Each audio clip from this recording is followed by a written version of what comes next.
When you look around Europe, what do you see? Do you recognise the continent you grew up in? Do you ever wonder why our leaders and authorities stand idly by while our countries are decimated by illegal economic migrants? Do you wonder why the mainstream media is silent when it comes to the truth of what's happening? Do you feel like you're going crazy? I have for a long time seen the realities of what's happening in Europe and decided to find out just what the hell is going on. I didn't like what I found, and you won't like it either. On November the 27th and 28th, 1995, under the Spanish presidency of the EU, the 28 member states, along with 15 other non-EU countries, founded the Barcelona Declaration.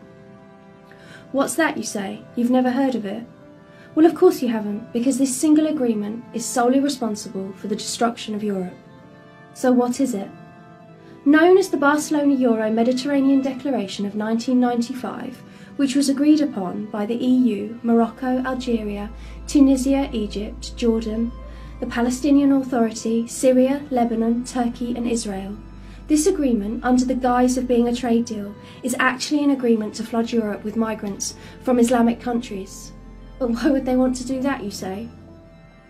Well, what is often the motivation for our leaders to do the things they do?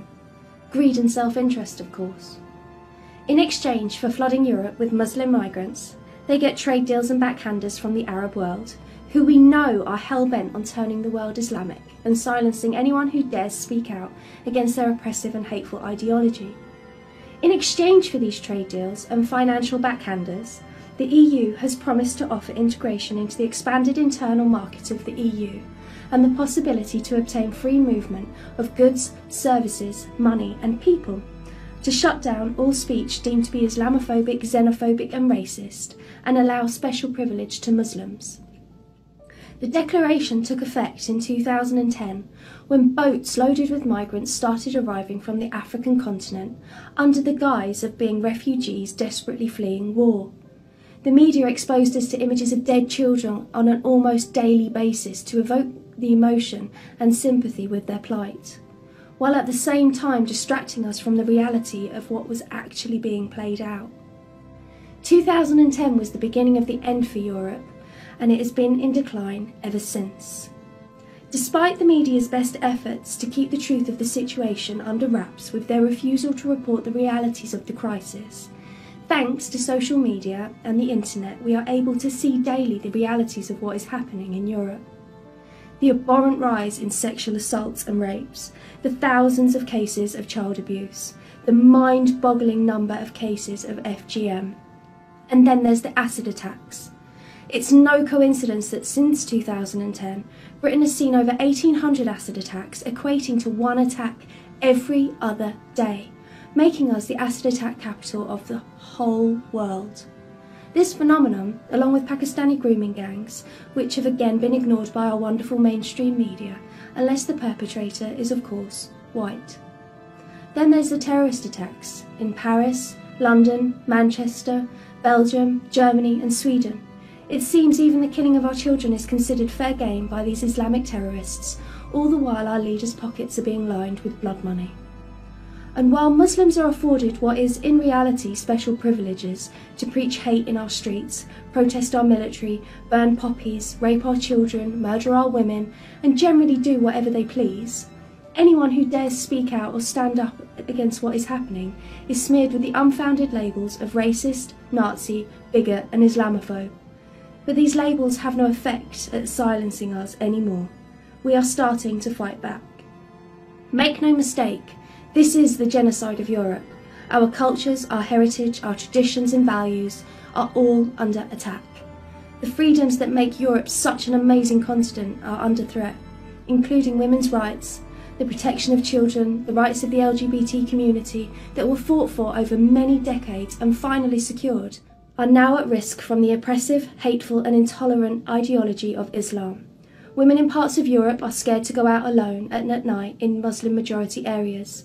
They are being told what they can and cannot wear, what they should be covered up to comply with the sensibilities of Islamic dictates. Sharia patrols tell British citizens what they can and cannot do.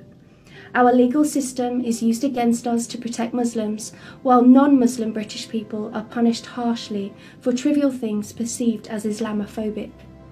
Then there's the birth rates, the multiple wives, the failure to integrate properly, and very little contribution to the country in any meaningful way. 75% of Muslim women are unemployed and will never work or contribute financially to Britain, while the costs of their housing, maternity, birth, healthcare and education for their many children is all paid for by the taxpayers. For 1400 years, Islamic domination has been the primary goal of Islam. Every country that has ever taken in Islamic migrants has changed for the worst.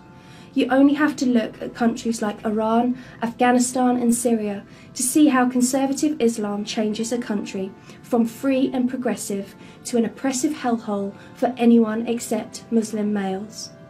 Wahhabi and Salafi ultra-conservative forms of Islam are being imported into Britain at an alarming rate, with over 70 mosques in Britain already, and countless madrasas teaching the next generation of British Muslims about the particular kind of intolerance, hate, oppression, sexism and homophobia that's taught in Saudi Arabia.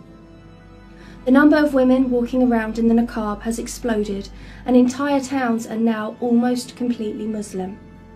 Unless something changes, Britain will be predominantly Islamic within 2 generations. This is the reality of what's happening all across Europe. All the Eastern countries are fighting back and refusing to mass import the ideology that will never live in peace with any other culture. We know it will never peacefully coexist alongside any other culture, because history has shown us this to be the case. We must stop ignoring history and learn from it. Islam has no place in the Western world, and our leaders already know this. It's time everybody else knew it too. Say no to the Islamisation of Europe before it's too late.